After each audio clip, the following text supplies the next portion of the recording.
ధనవంతుడు ఏ దేశంలో మరణించాడో తెలియదు, కానీ కళ్ళు తెరిచినటువంటి స్థలం పాతాళం. అక్కడ లాజరు మరణించేటువంటి దేశం ఏదో తెలియదు, కానీ అక్కడ కళ్ళు తెరిచినటువంటి స్థలం అబ్రహాము రొమ్ము అని రాయబడి ఉంది. దేవుడు చెప్పినటువంటి మాట ఏంటంటే ఒకని జన్మదినము కంటే ఒకని మరణ దినం మేలని చెప్పాడు. ఆ విధముగా ప్రతి వ్యక్తి యొక్క మరణ దినం అనేటువంటిది మేలుకరంగా ఉండాలనేటువంటిది దేవుని యొక్క ఉద్దేశం. ధనవంతుడు ఎలా జీవించాడు? తనకిష్టమైనట్లు జీవించాడు, తనకిష్టమైనట్లు సుఖాన్ని అనుభవించాడు. దేవుడు కోరుకునేది మనకిష్టమైన జీవితాన్ని కాదు, ఈ లోకంలో జీవించడం కోరుకునేది. మరణమును చూడక బ్రతుకు నరుడెవడు అని అంటుంది వాక్యం. నీ మరణ దినం మేలైనదిగా ఉంటే నీవు ఎక్కడ కళ్ళు మూసి అక్కడ కళ్ళు తెరుస్తావు, మేలైనదిగా లేకపోతే ఎక్కడ కళ్ళు మూసి పాతాళంలో కళ్ళు తెరుస్తావు. మన మరణం దేవుని దృష్టిలో విలువైనటువంటిదిగా ఉండాలి.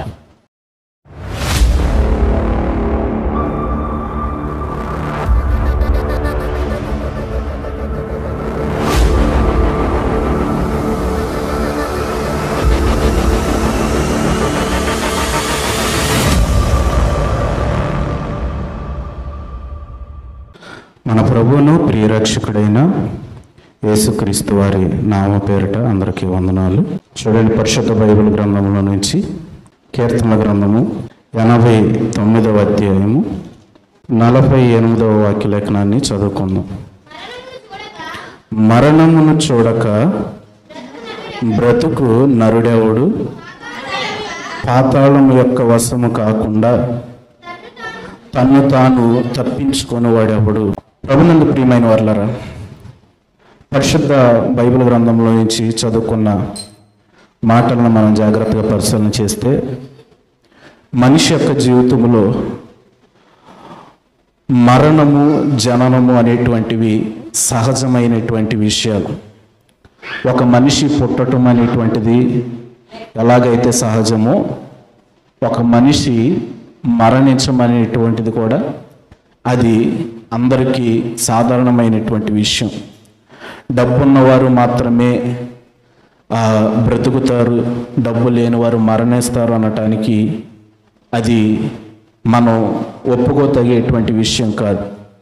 బైబిల్ గ్రంథం అంటూ ఉంది, మరణమును చూడక బ్రతుకు నరుడెవడు అని అంటూ ఉంది. మరణమును చూడక బ్రతుకు నరుడెవడు అని అంటూ వాక్యలేఖనంలో రోమపత్రిక 5వ అధ్యాయం 12వ వచనంలో కూడా దీన్ని గురించి స్పష్టంగా రాయబడి ఉంది. ఇట్లుండగా ఒక మనుషుని ద్వారా పాపము ద్వారా మరణమును లోకములో ఎలాగూ ప్రవేశించినో అలాగననే మనుషులందరూ పాపము చేసినందున మరణము అందరికీ సంప్రాప్తమాయను. భక్తుడు అంటూ ఉన్నాడు, అసలు మరణం మనిషికి ఎందుకు వచ్చింది అంటే ఒక మనుషుడు చేసినటువంటి పాపం వల్ల అని అంటూ ఉన్నాడు. బైబిల్ గ్రంథంలో చాలా స్పష్టంగా చెప్పేటువంటి మాట, పాపం వల్ల వచ్చే జీవితము మరణము అని. ఈరోజు మనిషి యొక్క జీవితంలోనికి మరణం రావటానికి ప్రధానమైనటువంటి కారణం ఏంటంటే మనిషి చేసినటువంటి పాపం. పాపం అంటే వ్యభిచారమా, దొంగతనమా, నరహత్యల అనేటువంటివి మనం చాలా పెద్దగా ఆలోచన చేస్తామేమో. ఆజ్ఞ అతిక్రమమే పాపం అంటూ ఉంది వాక్యం. అంటే దేవుని మాటను వినకపోవటమే పాపం. దేవుని మాటను ఆదిలోని హవ్వ ఆదాములకు ఏదైతే చెప్పాడో దేవుడు, ఆ మాటను వారు వినలేరు. ఆ మాటను వినకుండా వారు ఏం చేశారంటే పాపము చేసినట్లుగా మన వాక్యలేఖనం ద్వారాగా పరిశీలన చేయొచ్చు. అయితే ప్రభునందు ప్రియమైనటువంటి వారు ఇక్కడ వాక్యం అంటోంది, మరణము అందరికీ సంప్రాప్తమయ్యను అని అంటూ ఉంది వాక్యం. అందరూ అంటే ఎవరు ఈ అందరూ? యెషయా గ్రంథం 5వ అధ్యాయం 14వ వచనం చదువుకుందాం. అందుచేతనే పాతాళము గొప్ప ఆశ పెట్టుకొని అపరిమితముగా తన నోరు తెరుచుచున్నది. వారిలో ఎవరు? వారిలో గనులు అంటే డబ్బున్నవారు, సామాన్యులు అంటే మనలాంటి వారు, ఘోష చేయవారు, హర్షించేవారు పడిపోదురు. అంటే ఫలానా వారు మాత్రమే మరణిస్తారు అని చెప్పట్ల బైబిల్ గ్రంథం. డబ్బున్నవాడు, డబ్బు లేనివాడు, సామాన్యులు, కూలి పని చేసేవాడు, అలాగే ఉద్యోగం చేసేవాడు, ప్రతి ఒక్కరూ మరణిస్తారని అంటూ ఉంది. మనిషి భూమి పైన బ్రతకటానికి ఎన్నో రకాలుగా ఆలోచన చేస్తాడు. డబ్బున్నవారైతే వేల కొలది ఖర్చు చేసి ఆరోగ్యాన్ని కాపాడుకోవటానికి ప్రయత్నిస్తారు. ప్రభునందు ప్రియమైనటువంటి వారులారా, 1912 ఏప్రిల్ 14వ తారీఖున ఎంతోమంది డబ్బు ఉన్నవారు అట్లాంటిక్ మహాసముద్రంలో ప్రవేశపెట్టినటువంటి ఒక ఓడను ఎక్కటానికి పోటీలు పడుతూ ఎక్కారు. అది అప్పట్లో ప్రపంచంలోనే అతి పెద్ద ఓడ. అది అప్పటి వరకు దాన్ని మించినటువంటి ఓడ మరొకటి లేదు. ఆ ఓడను తయారు చేసిన తరువాత ఆ ఓడను తయారు చేసినటువంటి థామస్ ఆండ్రూ అనేటువంటి వ్యక్తి దాన్ని గూర్చి ఇచ్చినటువంటి సర్టిఫికేట్ ఏంటంటే, ఇది అత్యాధునికమైనటువంటి టెక్నాలజీతో తయారు చేయబడినటువంటి ఓడ. ఇది దీనిని కోల్చటం ఆ దేవుని వల్ల కూడా కాదు, ఆ దేవుడు కూడా దీన్ని కోల్చలేడు అనేటువంటి సర్టిఫికేట్ ఇచ్చాడు. అయితే పెద్ద పెద్ద ధనికులైనటువంటి వారు పోటీలు పడుతూ ఆ ఓడలో వారు రిజర్వేషన్ చేసుకొని ఎక్కి ప్రయాణం చేస్తూ వెళ్తూ ఉన్నారు. అయితే ప్రభునందు ప్రియమైనటువంటి వారులారా, ఆ ఓడను తయారు చేసినటువంటి థామస్ ఆండ్రూ అనేటువంటి వ్యక్తి చెప్పినటువంటి మాట ఏంటంటే, అట్లాంటిక్ మహాసముద్రంలో మంచు కొండలు ఎక్కువగా ఉంటాయి. ఆ ఓడ తయారు చేయబడినటువంటి విధానాన్ని గురించి ఆ థామస్ ఆండ్రూ ఏమని చెప్పాడంటే, ఇది ఎంత దృఢంగా తయారు చేయబడిందంటే మంచు కొండలని గుద్దితే ఆ మంచు కొండలు పిండి పిండి అయిపోవాల్సిందే తప్ప ఓడకి ఏం కాదు అని చెప్పాడు. ఈ మాటలన్నీ విన్నటువంటి ఒక ఓడ కెప్టెన్ ఏం చేశాడంటే, ఎంత దృఢమైనటువంటి ఓడ, ఇంక ఏది ఎదురొస్తే ఏమైందిలే అని చెప్పి మితిమీరని వేగంతో దాన్ని నడుపుతూ ఉన్నాడు. వైర్లెస్ సెట్ల ద్వారా సంకేతాలు వెళ్ళినాయి, మంచు కొండలు ఉన్నాయి, జాగ్రత్తగా నడపండి వాడని. లెక్క చేయలా, వెళ్ళిపోతూ ఉన్నాడు స్పీడ్గా. ఆ సమయంలో ఆ వాడలోని ఎంతోమంది ప్రయాణికులు ఉన్నారు. 2207 ప్రయాణం చేస్తూ ఉన్నారు. వాడ స్పీడ్ చూస్తే అది అంతుపాటుని వేగంతో నడుపుతూ ఉన్నాడు. ఈలోపు ఈ వైర్లెస్ సెట్ ద్వారా ఈ సంకేతాలు వచ్చినా కూడా ఆ వాడ నడిపేటువంటి వ్యక్తి ఏం పట్టించుకోవాలి. అనుకోకుండా అతడు చూస్తూ ఉండగా ఒక పెద్ద మంచు కొండ ఎదురైంది. అయితే అప్పుడు వరకు ఏమీ పట్టించుకోకుండా మితిమీరిన వేగంతో నడిపినటువంటి ఆ వ్యక్తి ఆ మంచు కొండను చూడగానే భయం వేసి దాన్ని తప్పించాలని ప్రయత్నించాడు. తప్పించడానికి అది చిన్నవాడైతే గబాలన స్టీరింగ్ తిప్పగానే తప్పుకునేది. కానీ అది చాలా పెద్దవాడు అవటంలో అతడు తప్పించడానికి ప్రయత్నించాడు. కానీ అది ముందు భాగం తప్పుకొని ఆ కొండ వాడ మధ్యలో కొట్టేసరికి వాడ 2 ముక్కలుగా విడిపోయి అలా మునిగిపోవటం ప్రారంభించింది. మనందరికీ తెలిసిన విషయమే ఇది. ఆ వాడ పేరు మీద సినిమా కూడా తీశారు, అదే టైటానిక్. ఇది 1912 ఏప్రిల్ 14వ తారీఖున అట్లాంటిక్ మహాసముద్రంలో జరిగినటువంటి నిజ సంఘటన. ఆ సమయంలో ఎంతోమంది ధనికులు వారు సర్వస్వము ఇచ్చేస్తామని చెప్పి, మా డబ్బంతా మీకు రాసి ఇచ్చేస్తాం, మా ప్రాణాలు కాపాడమని చెప్పి ప్రాధేయపడ్డారు. అయితే ఆ సమయంలో డబ్బున్న వారిని రక్షించడానికి ఆ వాడ నావికులు ఇష్టపడలేదు. కానీ కొంతమంది స్త్రీలను, చిన్నపిల్లలను రక్షించటానికి వారు సిద్ధపడి ఆ సమయంలోని ఎంతమందిని రక్షించారంటే 2207 ప్రయాణం చేస్తే కేవలం 712 మందిని మాత్రమే రక్షించగలిగారు. అందరినీ రక్షించడానికి సరిపోయేటువంటి ఆ లైఫ్ బోట్లు లేవు. పెద్ద పెద్ద షిప్పుల్లో లైఫ్ బోట్లు ఉంటాయి, మీ అందరికీ తెలిసిన విషయమే. అందరినీ రక్షించగలిగేటువంటి లైఫ్ బోట్లు లేకపోవడంలో కేవలం ఆ సమయంలో 712 మందిని మాత్రమే రక్షించగలిగారు. అయితే ప్రభునందు ప్రియమైనటువంటి వారులారా, ఈ వాడ ఎంత దృఢంగా తయారు చేయబడిందని చెప్పి ఆ వ్యక్తి సర్టిఫికేట్ ఇచ్చాడో, అది కూలిపోవటానికి అంత సమయం పట్టలేదు. కేవలం రోజుల వ్యవధిలోనే అది ముక్కలైపోయింది. దాన్ని నమ్ముకొని ప్రయాణం చేసినటువంటి ఎంతోమంది ధనికులు సముద్రంలోనే కలిసిపోయారు. అటువంటి వాడ ఆ అట్లాంటిక్ మహాసముద్రంలో మునిగిపోవటమే కాదండి, అది మునిగిపోయి దాని అడ్రస్ కూడా 73 సంవత్సరాల దాకా ఎవరికి తెలియలే. 73 సంవత్సరాల తర్వాత అది పలానా స్థలం ముందు ఉన్నది అని చెప్పి కనిపెట్టగలిగారు. అంటే చూడండి, ప్రభునందు ప్రియమైనటువంటి వారులారా, ఈరోజు డబ్బు మనిషి యొక్క ప్రాణాన్ని కాపాడుతుందా? డబ్బు మనిషిని మరణమవకుండా రక్షిస్తుందా? అయితే ప్రభునందు ప్రియమైనటువంటి వారులారా, 73 సంవత్సరాల తర్వాత కనుక్కున్నటువంటి ఒక టైటానిక్ ఇప్పటికీ అదే అట్లాంటి మహాసముద్రంలో ఉంది. ఇప్పుడు అది ఒక మ్యూజియంలా మారింది. ఇప్పటికీ చాలామంది సబ్మెరైన్లు వేసుకొని ఆ స్థలానికి వెళ్ళి ఆ షిప్ను చూస్తూ వస్తూ ఉంటారు. అలా వెళ్ళొచ్చేటువంటి వారిలో కూడా చాలామంది సబ్మెరైన్లు పేలిపోయి చనిపోయిన వారు ఉన్నారు. అయితే ప్రభునందు ప్రియమైనటువంటి వారు, ఈ సంఘటనలన్నీ ఎందుకు తెలియజేస్తున్నానంటే, మరణానికి డబ్బున్నవాడు భేదవాడు అనేటువంటి భేదం లేదు. మరణానికి అందరూ సమానమే. అసలు ఈ మరణం ఎందుకంటే వాక్యం అంటోంది, ఒక మనిషిని ద్వారా పాపం ఎలాగైతే వచ్చిందో అలాగనే మనుషులందరూ కూడా పాపము చేయటం వల్ల మరణం అనేటువంటిది మనిషి యొక్క జీవితంలోనికి వచ్చిందని వాక్యం అంటోంది.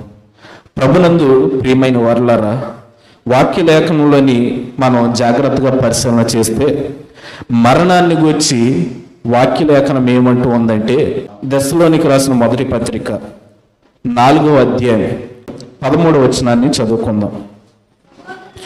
సహోదరులారా, నిరీక్షణ లేని ఇతరుల వలె మీరు దుఃఖపడకుండా నిమిత్తము నిద్రించుచున్న వారిని గూర్చి మీకు తెలియకుండుట నాకు ఇష్టం లేదు. భక్తుడు అంటూ ఉన్నాడు, మనమేమో మనిషి యొక్క పుట్టుకతో ప్రారంభమై మరణంతో ముగిసేటువంటిది జీవితం మనం నమ్ముతూ ఉంటాం. అయితే వాక్యం అంటూ ఉంది, మరణం అనేటువంటిది మనిషి యొక్క జీవితానికి శాశ్వతమైనటువంటి ముగింపు కాదు అని అంటూ ఉంది. ఇక్కడ భక్తుడు అంటూ ఉన్నాడు, మనిషి యొక్క జీవితంలో మరణం అనేటువంటిది ఒక నిద్ర వంటిది అని అంటూ ఉన్నాడు. సాధారణంగా అన్యులైనటువంటి వారు ఎలా భావిస్తారంటే, మరణాన్ని పుట్టుకతో ప్రారంభమై మరణంతో ముగిసేటువంటిదే జీవితం అని వారు నమ్ముతారు. మరణం తర్వాత ఇక మనిషి మన మధ్యలో ఉండడు, మనిషి ఇక బ్రతికొండడు అని చెప్పి అన్యులు నమ్ముతూ ఉంటారు. అందుకే ఇక్కడ భక్తుడు అంటూ ఉన్నాడు, ఏమంటూ ఉన్నాడు అంటే, సహోదరులారా, నిరీక్షణ లేని ఇతరుల వలె అని అంటూ ఉన్నాడు. పౌలు గారు చాలా స్పష్టంగా తెలియజేసేటువంటి ఈ మాటలను మనం జాగ్రత్తగా పరిశీలన చేస్తే, క్రైస్తవులకి అన్యులకి ఒక తేడా ఉంది. క్రైస్తవులకి అన్యులకు ఉన్నటువంటి ఆ తేడా ఏంటంటే, క్రైస్తవుడు అంటే నిరీక్షణ కలిగినటువంటి వారు. ఎవరు? క్రైస్తవులు అంటే నిరీక్షణ కలిగినటువంటి వారు. అన్యులు అనేటువంటి వారికి నిరీక్షణ అనేటువంటిది ఉండదని భక్తుడు అంటూ ఉన్నాడు. ఇక్కడ భక్తులు స్పష్టంగా చెప్పేటువంటి మాటను మనం జాగ్రత్తగా పరిశీలన చేస్తే, సహోదరులారా, నిరీక్షణ లేని ఇతరుల వలె మీరు దుఃఖపడవద్దు అని అంటూ ఉన్నాడు. ఇతరులు దుఃఖపడుతూ ఉన్నారంటే దానికి కారణం ఏంటంటే, వారిలో నిరీక్షణ లేదు. మనము దుఃఖపడ్డాము అంటే దానికి అర్థం ఏంటంటే, వారి వల్ల నిరీక్షణ లేని వారి వల్లే మనం దుఃఖపడుతూ ఉన్నాం. కానీ వాక్యం అంటూ ఉంది, క్రైస్తవుడిగా నీవు ఒక నిరీక్షణ కలిగినటువంటి వాడు కాబట్టి మరణాన్ని గూర్చి నీవు దుఃఖపడవద్దు అని అంటూ ఉంది వాక్యం. ఏంటి క్రైస్తవునికి ఉన్నటువంటి నిరీక్షణ అంటే, ఇక్కడ పౌలు గారు అంటూ ఉన్నాడు, పౌలు గారు చెప్పేటువంటి మాట ఏంటంటే, నిద్రించుచున్న వారిని గూర్చి మీకు తెలియకుండుట మాకు ఇష్టం లేదు. అంటే క్రైస్తవుని యొక్క నిరీక్షణ ఏంటంటే, మరణం విషయంలో మరణం అనేటువంటిది ఒక నిద్ర వంటిది. మరణం అనేటువంటిది మనిషి యొక్క జీవితానికి శాశ్వత ముగింపు కాదు. మనిషి యొక్క జీవితంలో నిద్ర అనేటువంటిది సాధారణమైనటువంటి విషయం. ప్రతి మనిషి నిద్రపోతాడు. మీరు చూస్తూ ఉండగానే మీ కళ్ళ ముందు మీ బిడ్డలు నిద్రపోతారు. మీరు చూస్తూ ఉండగానే మీ కళ్ళ ముందు మీ తల్లిదండ్రులు నిద్రపోతారు. మీరు చూస్తూ ఉండగానే మీ కళ్ళ ముందు మీ భార్య మీ భర్తలు నిద్రపోతూ ఉంటారు. నిద్రపోయేటువంటి వారిని చూసి మీరు ఏడుస్తారా అండి? నిద్రపోయేటువంటి మీ పిల్లలను చూసి మీరు ఏడుస్తారా? ఏడవరు కదా. కారణం ఏంటి? మీకు ఒక నిరీక్షణ ఉంది. ఏమని? నిద్రించేటువంటి నా కుమారుడు ఖచ్చితంగా మరలా తిరిగి ఉదయానికల్లా లెగుస్తాడు అనేటువంటి నిరీక్షణ నీలో ఉంది. అలాగే నిద్రించినటువంటి నీ భర్త ఖచ్చితంగా తిరిగి లెగుస్తాడు అనేటువంటి నిరీక్షణ నీలో ఉంది. నిద్రించినటువంటి నీ భార్య ఖచ్చితంగా తిరిగి లెగుస్తుంది అనేటువంటి నిరీక్షణ నీలో ఉంది. నిద్రించినటువంటి నీ తల్లి తండ్రి ఖచ్చితంగా తిరిగి ఉదయానికి లెగుస్తారనేటువంటి నిరీక్షణ మీలో ఉన్నది. అలాగే క్రైస్తవుని యొక్క జీవితంలో కూడా అపోస్తలుడైనటువంటి పౌలు గారు మరణాన్ని నిద్రతో పోల్చడానికి గల కారణం ఏంటంటే, నిద్రపోయినటువంటి వ్యక్తి తిరిగి ఎలాగైతే లేవటం సాధ్యమో మరణించేటువంటి ప్రతి వ్యక్తి కూడా తిరిగి అలాగే లెగుస్తాడు అనేటువంటిది క్రైస్తవుని యొక్క నిరీక్షణ. దేవునికి స్తోత్రం. ప్రభునందు ప్రియమైనటువంటి వారులారా, నిద్రించినటువంటి వ్యక్తిని చూసి ఏడవటం అనేటువంటిది అది ఎంత అమాయకత్వమో, క్రైస్తవ జీవితంలో కూడా ఒక క్రైస్తవుడు మరణించినటువంటి వ్యక్తిని చూస్తూ ఏడవటం అనేటువంటిది కూడా అంతే అమాయకత్వం అనేటువంటిది భక్తుడు ఇక్కడ మాట్లాడుతూ ఉన్నాడు. ఎందుకంటూ ఉన్నాడంటే, ఒక క్రైస్తవుడు నిరీక్షణను కోల్పోతే ఆ విధంగా ఏడుస్తాడని వాక్యం అంటోంది. కాబట్టి ప్రభునందు ప్రియమైనటువంటి వారులారా, ఈరోజు నువ్వు నేను ఒక నిరీక్షణ కలిగి ఉన్నాం. ఆ నిరీక్షణ ఏంటంటే, మరణము మనిషి యొక్క జీవితానికి శాశ్వత ముగింపు కాదు. మరణము మనిషి యొక్క జీవితానికి శాశ్వత ముగింపు కాకపోతే మరి ఏంటి అని చెప్పి మనం అనవచ్చు. చూడండి, పరిశుద్ధ బైబిల్ గ్రంథంలోంచి లోక సువార్త 16వ అధ్యాయం 22వ వాక్య లేఖనాన్ని చదువుకుందాం. ఆ దరిద్రుడు చనిపోయి దేవదూతల చేత అబ్రహాము రొమ్మున కొనిపోబడెను, ధనవంతుడు కూడా చనిపోయి పాతి పెట్టబడెను. ప్రభునందు ప్రియమైన వారులారా, ఒక క్రైస్తవుడికి ఉన్నటువంటి నిరీక్షణ ఏంటంటే, మరణం తర్వాత జీవితం ఉన్నది అనేటువంటిది క్రైస్తవుని యొక్క నిరీక్షణ. ఆ నిరీక్షణలో భాగంగా దేవుడు ఉపమానాన్ని చెప్పి అసలు మరణం తర్వాత జీవితం అనేటువంటిది ఉన్నదా లేదా అనేటువంటి ఒక క్లారిటీ యేసుక్రీస్తు ప్రభుల వారు ఈ ఉపమానం ద్వారా ప్రతి మనిషికి ఇచ్చేశాడు. అప్పటి వరకు ఎంతో మంది భక్తులు చెబుతూ ఉన్నప్పటికీ మరణం మనిషి యొక్క జీవితానికి ముగింపు కాదని ఎంతో మంది భక్తులు చెబుతూ ఉన్నప్పటికీ మనిషి యొక్క జీవితాల్లో ఎన్నో సందేహాలు ఉన్నాయి. ఎన్నో సందేహాలు ఉన్నప్పటికీ యేసుక్రీస్తు ప్రభుల వారు ఏం చేశాడంటే, ఆ సందేహాలన్నీ తుడిచివేయటానికి మరణం తర్వాత మనిషికి ఒక జీవితం ఉంది, మరణం మనిషి యొక్క జీవితానికి ముగింపు కాదు అని చెప్పి తెలియజేయటానికి ఇక్కడ ఇద్దరు వ్యక్తులను చూపిస్తూ ఈ ఉపమానాన్ని చెప్పాడు. అక్కడ ఉన్నటువంటి ఇద్దరు వ్యక్తుల్లో ఒక వ్యక్తి ధనవంతుడు. అతడు ఎలాంటి ధనవంతుడు అంటే సామాన్యమైనటువంటి వాడు కాదు. సామాన్యంగా మనకు డబ్బు ఉంటే మనం సుఖపడతాం, కానీ ఆ ధనవంతుడి యొక్క సుఖం ఎలాంటిదంటే బహుగా సుఖపడేటువంటి వ్యక్తి అని మాట్లాడుతోంది వాక్యలేఖనం. సుఖపడటం వేరు, బహుగా సుఖపడటం వేరండి. సుఖపడటం అంటే మనకి ఏ పూటకి ఆ పూటకి కావలసిన దాన్ని మనం పొందుకోవటం అనేటువంటిది సుఖం. బహుగా సుఖపడటం అంటే కావలసిన దానికంటే ఎక్కువ పొందుకోవటం అనేటువంటిది బహుగా సుఖపడటం. ఒక ఉదాహరణ చెబుతాను. సామాన్యంగా మన ఇళ్లలో మనము మన కుటుంబం సుఖపడాలి అంటే తినే విషయంలో ఆ రోజు మనకి ఏట మాంసం కావాలో లేదా నాటుకోళ్ళు కావాలో బాయిలేరు మాంసం కావాలో దాన్ని తెచ్చుకొని మనం ఏం చేస్తామంటే తృప్తిగా తిని సుఖపడతాం. మిగిలిందంటే సాయంత్రం కూడా ఉంచుకొని దాన్ని సాయంత్రం కూడా తిని తృప్తి పడతాం. కానీ బహుగా సుఖపడేటువంటి వ్యక్తుల యొక్క జీవిత విధానం ఎలా ఉంటుందంటే, ఆ ధనవంతుల ఇళ్లలో నాకు ఇది కావాలని చెప్పి అండు, అతనికి తినే సమయానికి ఏది కావాలో దాన్ని పనివారు ఆ టేబుల్ పైన సిద్ధం చేసి ఉంచాలి. యజమానుడు ఆ టయానికి ఏది అడుగుతాడో ఏంటో వారికి తెలియదు కాబట్టి పనివారు కూడా ఏం చేస్తారంటే అన్ని రకాల వంటకాలు సిద్ధపరిచి బల్ల మీద పెడతాడు. ఆ టయానికి ధనవంతుడు వచ్చి కూర్చుంటాడు. కూర్చొని నాకు ఇది కావాలా, వండేవంటే వండానయ్యా అంట. అయ్యా వండలేదయ్యా, నువ్వు ఇది తింటావని నాకు తెలియదు అని చెప్పి పనివాడు అన్నాడు అనుకో, ఆ టయానికి పనివాడి పని ఏమవుతుంది? ఉద్యోగం పోతుంది.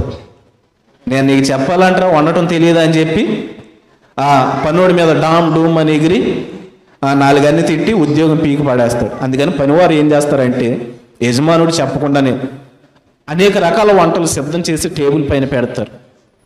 పెట్టినప్పుడు ఆ సమయంలో ఆ యజమానుడు ఏం చేస్తాడంటే వాటిలో ఏదైతే నచ్చిందో అన్ని రుచి చూసి మిగతాయి వదిలేస్తారు. పనోళ్ళు ఏం చేయాలి?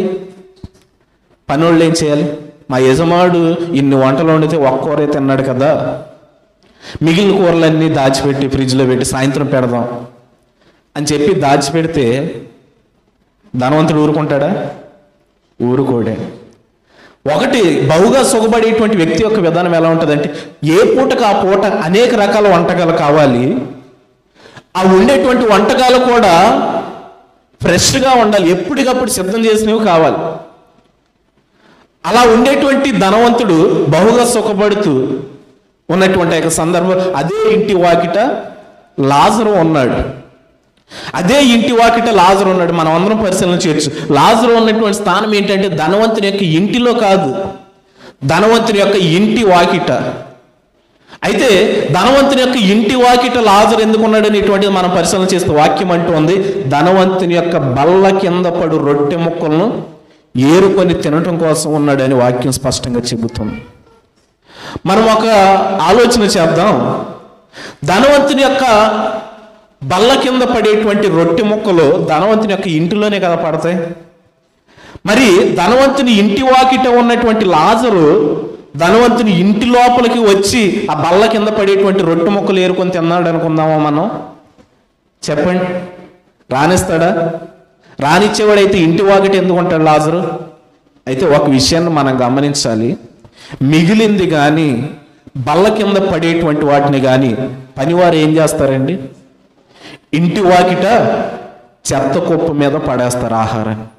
అంటే ఒక విధంగా చెప్పాలంటే లాజరు యొక్క జీవిత విధానం ఎలాంటిదంటే పనివారు ధనవంతుని యొక్క ఇంటిలో బల్ల కింద పడేటువంటి ఆహారము, మిగిలిన ఆహారాన్ని తీసుకొని వెళ్ళి ఇంటి వాకిట చెత్తలో పడేస్తే అదే ఇంటి వాకిట ఉంటున్నటువంటి యొక్క లాజరు ఆ పనివారిని కనిపెడుతూ ఎప్పుడు పారేస్తారో ఆహారాన్ని, వాటిని ఏరుకొని తిందామని చెప్పి ఎదురు చూస్తూ ఉన్నటువంటి వ్యక్తి లాజరు అండి. అటువంటి జీవితాన్ని జీవిస్తూ ఉన్నాడు. వీరిద్దరి యొక్క జీవిత విధానాలు చాలా భిన్నమైనవి. కనీసం ఒక్క పూట ఆహారము కూడా సంపాదించుకోలేనటువంటి పరిస్థితిలోనేమో లాజరు ఉంటే, అనుకున్న దానికన్నా, కావలసిన దానికన్నా, తినవలసిన దానికన్నా ఎక్కువ ఆహారం ఏమో ఈ ధనవంతుని దగ్గర ఉన్నాయి. అయితే ప్రభునందు ప్రియమైనటువంటి వారులారా, ఇలా ఉండటం మాత్రమే కాదు, అతని శరీరము సువాసన రావటానికి, అతడు అందంగా కనబడటానికి సన్నపు నార వస్త్రాలను, ఓదరంగు వస్త్రాలను ధరించుకున్నట్లుగా మనం చూస్తూ ఉన్నాం. ఒక మనిషి ఎంతవరకు తన శరీరాన్ని కాపాడుకోవాలనుకున్నా అది బ్రతుకున్నంత వరకేనే. మరణించిన తర్వాత సుగంధ ద్రవ్యాలు కొడితే ఆ శరీరం కుళ్ళిపోకుండా ఉంటుందా? మరణించిన తర్వాత పరిమళ ద్రవ్యాలు చల్లితే ఆ శరీరం కుళ్ళిపోకుండా ఉంటుందా అంటే ఖచ్చితంగా కుళ్ళిపోతుంది. ప్రతి వ్యక్తి ఖచ్చితంగా మరణిస్తారు. అయితే ఈ సుఖభోగాలు ఎంతవరకు అంటే మనిషి భూమిపైన బ్రతికున్నంత వరకే. అయితే ప్రభునందు ప్రియమైనటువంటి వారులారా, ఈ విషయాన్ని గూర్చి నిరీక్షణ లేని ఇతరులు ఏం చేస్తారంటే, అంటే క్రైస్తవులు కాని వారు పుట్టుకతో ప్రారంభమై మరణంతో ముగిసేటువంటిదే జీవితం అని, వారు బ్రతికుండగా సంతోషంగా ఉండాలని, సంతోషంగా జీవించాలని, సంతోషంగా బ్రతకాలని చెప్పి ఆశపడతారు. కానీ మరణం తర్వాత నా పరిస్థితి ఏంటనేటువంటి ఆలోచన వారిలో ఉండదు. కానీ క్రైస్తవుడు మాత్రం బ్రతికున్నప్పటికంటే చనిపోయిన తర్వాత నా పరిస్థితి ఏంటి, బ్రతికున్నప్పుడు కంటే చనిపోయినప్పుడు నేను ఎంత సుఖంగా ఉండగలను, బ్రతికున్నప్పుడు సుఖము కంటే, బ్రతికున్నప్పుడు ఆనందము కంటే, బ్రతికున్నప్పుడు ఉన్న దానికంటే మరణించిన తర్వాత ఉండవలసినటువంటి జీవితాన్ని గురించి ప్రతి క్రైస్తవుడు ఆలోచించవలసినటువంటి విషయం ఎంతైనా ఉంది. ఆ మరణించిన తర్వాత ఉండేటువంటి మనిషి యొక్క జీవిత విధానాన్ని తెలియజేసేది ఈ ఉపమానం. యేసుక్రీస్తు ప్రభుల వారు ఈ ఉపమానాన్ని గురించి ఆ వ్యక్తులను గురించి మాట్లాడుతూ ఈ ఉపమానంలో అంటూ ఉన్నాడు, ఆ దరిద్రుడు చనిపోయి దేవదూతల చేత అబ్రహాము రొమ్మున ఆనుకొనుటకు కొనిపోబడెను. ఆ దరిద్రుడు అంటే అర్థం ఏంటంటే ఏమీ లేనివాడు అని అర్థం. కనీసం కట్టుకోవటానికి వస్త్రాన్ని కూడా సంపాదించుకోలేనటువంటి వ్యక్తి అని అర్థం. కనీసం ఉండటానికి ఇల్లు కూడా సంపాదించుకోలేని వ్యక్తి అని అర్థం. తినటానికి ఆహారం కూడా సంపాదించుకోలేనటువంటి వ్యక్తి అని అర్థం. మనం దరిద్రుడు అనేటువంటి పదం ఎవరినో తిట్టడానికి వాడతాం, కానీ దరిద్రుడు అనేటువంటి మాటకి అసలైనటువంటి అర్థం ఏంటంటే ఏమీ లేనివాడు అని అర్థం. అలాగే ఇక్కడ వాక్యం కూడా లాజర్ని ఏమని ప్రస్తావిస్తుందంటే, ఆ దరిద్రుడు చనిపోయి దేవదూతల చేత అబ్రహాము రొమ్మున కొనిపోబడును. వాక్యం అంటూ ఉంది, ఆ లాజర్ అయినటువంటి దరిద్రుడు చనిపోయాడు అని అంటూ ఉంది. మరి ధనవంతుడైనటువంటి ఆ వ్యక్తి ఏమయ్యాడు? ఈ లాజరు చనిపోతే ఆ ధనవంతుడు బ్రతుకున్నాడు అంటే ఆ వ్యక్తిని గూర్చి కూడా అంటూ ఉంది వాక్యం. అప్పుడు అతడు ధనవంతుడు కూడా చనిపోయి పాతి పెట్టబడెను. 6 అడుగుల్లో ఉన్న సమాధి, 60 అడుగుల్లో ఉన్న సమాధి, 60 ఎకరాల్లో ఉన్న సమాధి. ఎకరాల్లో లేవా సమాధులు? ఉన్నాయండి. పెద్ద పెద్ద సినీ యాక్టర్ల సమాధులు చూడండి ఎన్నేసి ఎకరాల్లో ఉన్నాయో. అంటే వారిని గురించి విమర్శించడం కాదు, కానీ బ్రతికున్నంత వరకు మనం ఎలా జీవించినా చనిపోయిన తర్వాత మన సమాధి ఎన్ని ఎకరాల్లో పెట్టినా ఆ స్థలాల్లో మన ఆత్మ ఉండదండి. కుళ్ళిపోయినటువంటి మన శరీరం కుళ్ళిపోయిన తర్వాత మిగిలినటువంటి ఎముకలే ఉంటాయి. ఆ 6 ఎకరాల్లోనన్నా, 6 అడుగుల గోతులోనన్నా, 60 ఎకరాల ఆ సమాధిలోనన్నా కేవలం ఎముకలు మాత్రమే ఉంటాయి. మరి మనిషి ఆత్మ ఎక్కడికి వెళ్తుంది? ఇక్కడ కూడా ఆ దరిద్రుడు చనిపోయాడు. చనిపోయిన తర్వాత అతన్ని ఎక్కడ పారేశారో తెలియదు మనం అనుకుందాం ఉదాహరణకి. ఎందుకంటే అతనికి నాన్నవారు ఎవరు లేరు, కనీసం ఆహారం పెట్టేటువంటి వారు లేరు, అతను బాగోగులు చూసేటువంటి వారు లేరు. మనం రోజు ఎంతో మందిని చూస్తూ ఉన్నాం ఇలాంటి పరిస్థితిలో ఉన్నటువంటి వారు. చనిపోతే వారిని పాపం ఎక్కడ పడేస్తూ ఉన్నారో కూడా అర్థం కాని పరిస్థితులు. అయితే ఒక వ్యక్తి చనిపోయి ఎక్కడ పారేయబడ్డాడు, ఎక్కడ పాతి పెట్టబడ్డాడు అనేటువంటిది కాదండి ప్రాముఖ్యమైన విషయం. టైటానిక్ షిప్లో మునిగిపోయినటువంటి వారు ధనవంతులైనప్పటికీ వారి శవాలు కూడా ఎవరికి దొరకలేదు.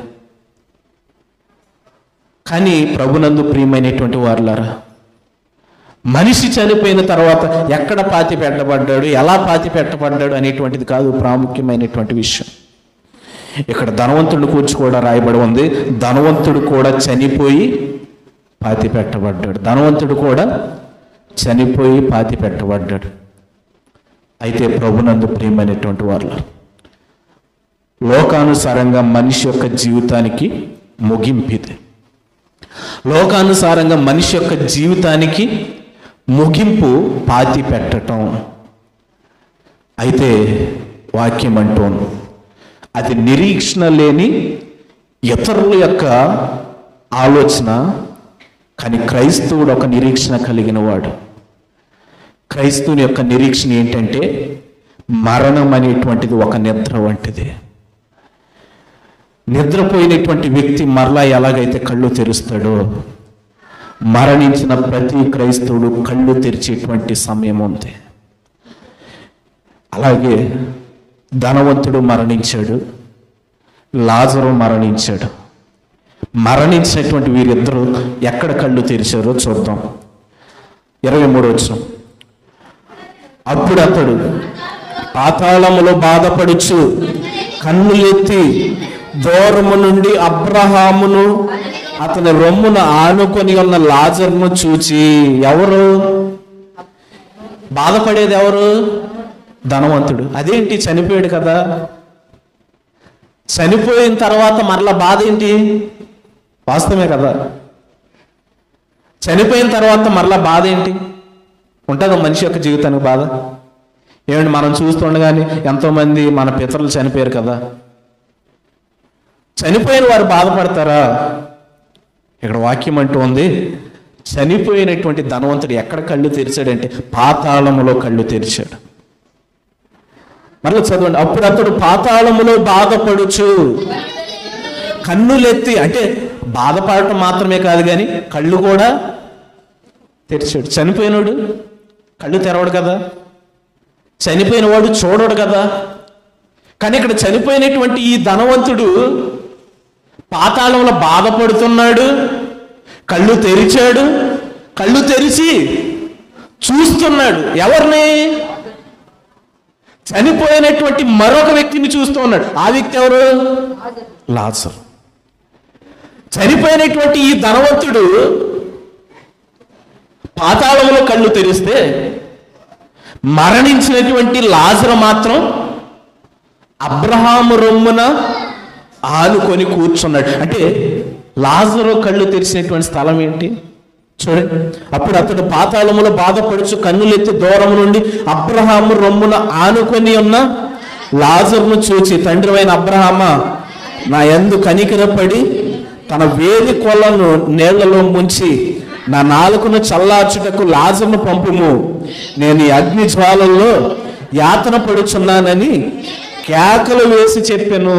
అంటే మనోడు బాధ ఎలా ఉందంటే సామాన్యమైనటువంటి బాధ కాదు. ఆయన అంటూ ఉన్నాడు, నేను యాతన పడుతూ ఉన్నాను. ఇక్కడ ఎందుకు యాతన పడుతూ ఉన్నాడు? అగ్ని జ్వాలల్లో కాలిపోతూ ఉన్నాడు అంట. అగ్ని జ్వాలల్లో కాలిపోతున్నాడు. అగ్ని జ్వాలల్లో కాలేటువంటి వ్యక్తి నెమ్మదిగా మాట్లాడతాడండి. ఒక వ్యక్తి మంటల్లో కాలిపోతూ ఉంటే ఆ వ్యక్తి అరుపులు ఎలా ఉంటాయి? బిగ్గరగా కేకలు వేస్తూ సమాధానం చెబుతారు. శరీరానుసారంగా ఈ లోకంలోని ఒక వ్యక్తి మంటల్లో కాలుతూ ఉంటే అది కొద్దిసేపే అరుస్తాడు, ఎందుకంటే ఆ కొద్దిసేపటి తర్వాత చనిపోతాడు. కానీ మరణించిన తర్వాత మనిషిని కాల్చేటువంటి అగ్ని అలాంటిది కాదు. వాక్యం అంటూ ఉంది, అగ్ని ఆరదు, పురుగు సావదు అని అంటూ ఉన్నాడు. అంటే మనిషి కాలుతూనే ఉంటాడు తప్ప మనిషి శరీరం అనేటువంటిది ఆ కాలటం వల్ల క్షీణించిపోయేటువంటిది కాదు, ఆ అగ్ని కూడా ఆరిపోయేటువంటిది కాదు. ప్రభునందు ప్రియమైనటువంటి వారులారా, ఇక్కడ వాక్యలేఖంలో ధనవంతుడు అంటూ ఉన్నాడు, నేను ఈ అగ్ని జ్వాలలలో యాతన పడుచున్నానని కేకలు వేసి చెప్పాను. కేకలు వేసి అంటే ఒక వ్యక్తి కేకలు వేస్తూ ఎప్పుడు మాట్లాడతాడంటే భరించలేనటువంటి బాధ అతడు అనుభవిస్తూ ఉన్నప్పుడు. తన జీవిత కాలంలో ఎంత సుఖాన్ని అయితే అనుభవిస్తూ బ్రతికాడు ఈ ధనవంతుడు, ఏ రోజు ఇంత బాధపడుతూ కేకలు వేసినట్లుగా ధనవంతుని యొక్క జీవిత చరిత్రలో లేదు. కారణం ఏంటంటే కేకలు వేసేటువంటి పరిస్థితుల్లో లోకంలో ఆ ధనవంతుడికి లేవు.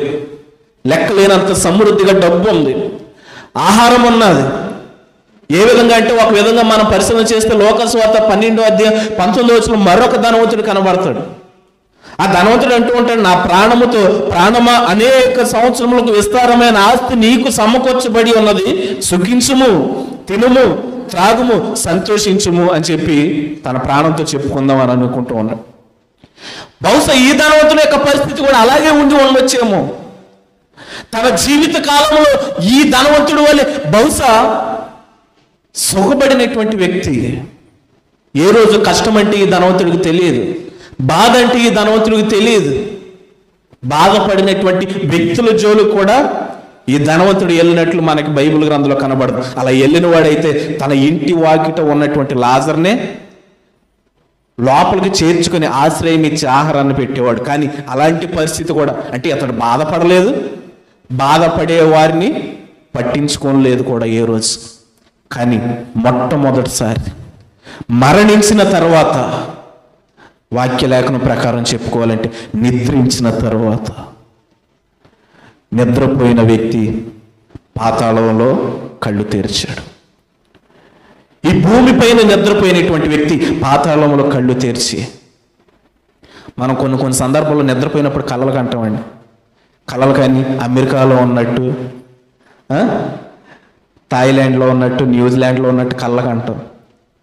ఆ కళ్ళు తెగ ఎంజాయ్ చేసేస్తాం. అమెరికాలో, థాయిలాండ్లో, అక్కడ ఇక్కడ. కళ్ళు తెరిసాక ఇదేంటారు, నేను అక్కడ ఉండాలి కదా, ఎక్కడున్నానేంటి అనుకోలేదండి మీరు? ఏ రోజు అనుకోలేదా? అంటే అప్పుడు కళలో ఉన్నావు, ఇప్పుడు వాస్తవంలోకి వచ్చావు. మనిషి యొక్క జీవితంలో కూడా, ఆ ధనవంతుడి జీవితంలో కూడా జరిగింది అదే. అప్పుడు వరకు సుఖభోగాలను అనుభవిస్తూ ఆరితేరుతూ ఉన్నటువంటి ధనవంతుడు నిద్రపోయి లేచి పాతాళంలో కళ్ళు తెరిచాడు. బహుశా ఈ ధనవంతుడు కూడా అనుకుని ఉండొచ్చు, ఇదేంటి, నాకు ఇల్లు ఉండాలి కదా, పనివారు ఉండాలి కదా, ఏసీ ఉండాలి కదా, ఎక్కడేంటి మంటలు కాలిపోతుందని ఏంటని చెప్పి అనుకొని ఉండొచ్చాం బహుశా. కానీ అది జ్ఞానోదయం అవటానికి ఎంతో సమయం పట్టలేదు ధనవంతుడికి. ఆ ధనవంతుడు తెలుసుకోవటానికి పెద్ద సమయం పట్టలేదు. ఆ ధనవంతుడు అంటూ ఉన్నాడు, పాతాళంలో కళ్ళు తెరిచి, ఆ కళ్ళు తెరవటం తనతో పాటు చనిపోయినటువంటి లాజరును చూశాడు. లాజరును చూస్తే లాజరు ఉన్నటువంటి జీవితం ఎలా ఉందంటే పూర్తిగా ఆపోజిట్గా ఉంది. ఈ లోకంలో లాజరు ఎంత అయితే కష్టాన్ని అనుభవించాడో అంత విలాసవంతమైనటువంటి జీవితాన్ని, సుఖవంతమైనటువంటి జీవితాన్ని అనుభవిస్తూ అబ్రహాము రొమ్మున ఆనుకొని లాజరు కూర్చొని ధనవంతుడు కంటికి కనబడితే, ఈ ధనవంతుడు అబ్రహాం గారితో మాట్లాడుతూ ఉన్నాడు. లాజరుతో మాట్లాడట్ల. కారణం ఏంటంటే అక్కడ కూడా ఈ ఇగో ఏదో అంటారు కదా, అది అడ్డొచ్చింది మాట్లాడటానికి. ఎవరితో మాట్లాడటానికి? లాజరుతో. అరే, ఈ పనోడితో నేను మాట్లాడేది ఏంటి, ఇలాంటి వాడితో నేను మాట్లాడేది ఏంటి అని అనుకున్నాడు ఏం బహుశా. అక్కడ కూడా లాజరుతో మాట్లాడాల, డైరెక్ట్గా అబ్రాహాంతో మాట్లాడుతున్నాడు. తండ్రి అయిన అబ్రామా, నేను ఇక్కడ వేతన పడుచున్నానయ్యా, ఈ అగ్నిగుండాల్లో కాలిపోతూ ఉన్నానయ్యా, గొంతు ఆరిపోతూ ఉందయ్యా, దయచేసి నా దప్పికను చల్లార్చుటకు నీ పక్కన ఉన్నటువంటి లాజర్ను పంపించవా? అతడు వేలి కొనతో నీళ్లు కారిస్తే వాటితో నేను దప్పిక తీర్చుకుంటాను అన్నాడు. నేను ఒక మాట అడుగుతానండి, దప్పిక అయ్యేటువంటి వాడికి చిటికి నీళ్ళు ముంచి ఇలాగా పెడితే ఎన్ని నీళ్లు కారుతాయి? ఒక చొక్కు 2 చొక్కులు కారుతాయి. ఆ నీళ్లు దప్పికతో ఉన్నటువంటి వ్యక్తికి సరిపోతాయా? సరిపోవు కదా. మరి మంటలో కాలేటువంటి వాడికి ఎలా సరిపోతాయి? దప్పికొన్నోడికే సరిపోవు కదా. మంటల్లో కాలేటువంటి వాడికి ఆ 2 చొక్కల నీళ్ళు ఎలా సరిపోతాయి? అంటే దప్పికతో ఉన్నటువంటి ఏ వ్యక్తి అయినా అడిగే విధానంలో ఎలా అడుగుతారంటే, మనకు దప్పికైనప్పుడు ఏంటి కన్నా వెళ్ళినప్పుడు, అమ్మ గుక్కుడు నీళ్ళు వేస్తావా అంటాం. గుక్కుడు నీళ్ళు వేస్తారండి మనం అడిగితే? ఎవరు కదా, తాగే అన్ని నీళ్ళు వేస్తారు. ఇక్కడ ధనవంతుడి యొక్క మాటలో భావన కూడా అదే. కానీ అక్కడ అబ్రాహాము అన్నాడు, కుమారుడా, నీవు నీ జీవిత కాలం అంతా నీకు ఇష్టం వచ్చినట్లు సుఖాన్ని అనుభవించావు, ఇప్పుడు వేతన పడుచున్నావు.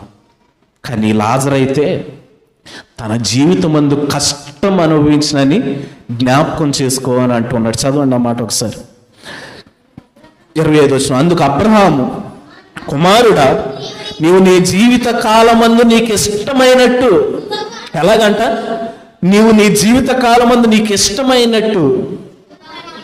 ప్రభునందు ప్రియమైనటువంటి వాళ్ళ మనుషులు బ్రతుకుండగా ఇష్టం వచ్చినట్లు సుఖాన్ని అనుభవించేటువంటి స్వేచ్ఛ ప్రతి మనిషికి ఉన్నదండి. అందుకే భక్తుడు అంటాడు, అపోస్తులైనటువంటి పౌలు గారు, నాకు అన్ని విషయముల యందు స్వాతంత్రము కలదు కానీ అన్నీ చేయదగినవి కాదు అంటాడు.